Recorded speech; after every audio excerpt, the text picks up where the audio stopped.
Hi friends, 12 வருஷத்துக்கு அப்புறம் வெளியான மதகஜராஜா படம் மிகப்பெரிய வெற்றியானதால இப்போ அதே மாதிரி தேங்கி இருக்கிற நிறைய படங்களை திரைக்கு கொண்டு வர முயற்சி பண்றாங்க. அதுல மெயினா சந்தானம் அவர்கள் ஒரு 7 வருஷத்துக்கு முன்னாடி நடிச்ச சர்வர் சுந்தரம் படத்தை இந்த மந்த் எண்ட்லயே தியேட்டர்ல ரிலீஸ் பண்ணலாம் அப்படின்ற மாதிரி பிளான் பண்ணிட்டு இருக்காங்க. ஏன்னா மதகஜராஜா மெயினா ஹிட் அடிச்சதுக்கான காரணம் பாத்தீங்கன்னா சந்தானம் அவர்களோட காமெடி தான். படத்துல கதையா பெருசா ஒண்ணும் இல்லைனாலும் மனோபாலா அண்ட் சந்தானம் அவர்களோட காமெடி நிறைய பேருக்கு ஒர்க் ஆச்சு. சோ அதனால இமீடியட்டா இந்த ஒரு சந்தானம் படத்தை ரிலீஸ் பண்ண முயற்சி பண்ணிட்டு இருக்காங்க.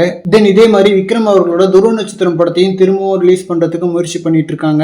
ஆக்சுவலி பல வருஷங்களா ரிலீஸ் ஆகாத நிறைய படங்கள் இருந்தாலும் நாளைக்கு ரிலீஸ்னு சொன்னாலும் மிகப்பெரிய ஒரு ஹைப்பை உண்டாக்குன ஒரு சில படங்கள்னா மதகஜராஜா அண்ட் துருவ நட்சத்திரம் தான். சோ ஹைப்புக்கு ஏத்த மாதிரியே மதகஜராஜா நிஜமாவே ஹிட் ஆயிடுச்சு. அதனால துருவ நட்சத்திரமும் அதே மாதிரி வெற்றி அடையலாம் அப்படின்ற மாதிரி அந்த படத்தையும் ரிலீஸ் பண்ண முயற்சி பண்ணிட்டு இருக்காங்க. அண்ட் துருவ நட்சத்திரம் ட்ரெய்லர் கூட விஷுவல்ஸ் எல்லாம் பயங்கரமா தான் இருந்துச்சு. சோ ஒரு பழைய படம் அப்படின்ற மாதிரிலாம் பெருசா தெரியல.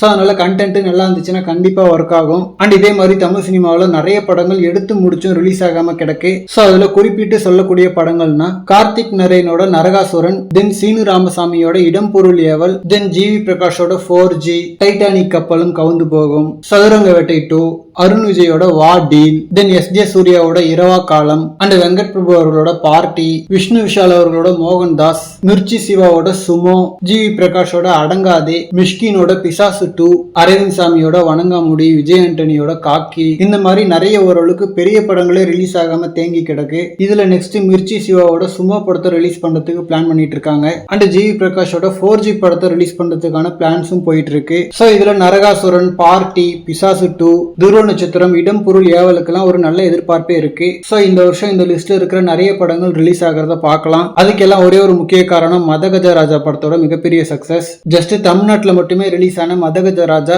ஆல்ரெடி 40 கோடி வசூலை தாண்டி கிட்டத்தட்ட 50 கோடி ரீச் பண்ண போகுது. அண்ட் இது எல்லாமே ஷூட்டிங் முடிஞ்ச படங்களோட லிஸ்ட்னா ஷூட்டிங் முடியாம இன்னும் நிறைய படங்கள் பெண்டிங்ல இருக்கு. எக்ஸாம்பிளுக்கு சந்தானம் அவர்களை வச்சு செல்வராகவன் அவர்கள் டைரக்ட் பண்ண மன்னவன் வந்தானடி. சோ ஷூட்டிங் பாதியில நிக்கிற படங்களோட லிஸ்ட் எடுத்து அது பெருசா போகும். ஓகே ஃப்ரெண்ட்ஸ், இந்த மாதிரி பெண்டிங்ல இருக்கிற படங்கள்ல இந்த படத்து மேல எனக்கு மிகப்பெரிய எதிர்பார்ப்பு அப்படின்னு நீங்க சொல்ற படம் எதுன்னு சொல்லிட்டு கமெண்ட்ல சொல்லுங்க. எனக்கு பாத்தீங்கன்னா துருவ நட்சத்திரம், பிசாசு 2, நரகாசுரன் அண்ட் பார்ட்டின்னு சொல்லிட்டு இந்த 4 படங்கள் மேல ஒரு நல்ல எதிர்பார்ப்பு இருக்கு.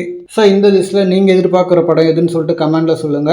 அண்ட் இந்த மாதிரி கோலிவுட் பத்தின ஹாட் அண்ட் அப்டேட்ஸ்க்கு நம்ம மணி மூவி பஸ் சேனலை சப்ஸ்கிரைப் பண்ணுங்க. தேங்க்யூ.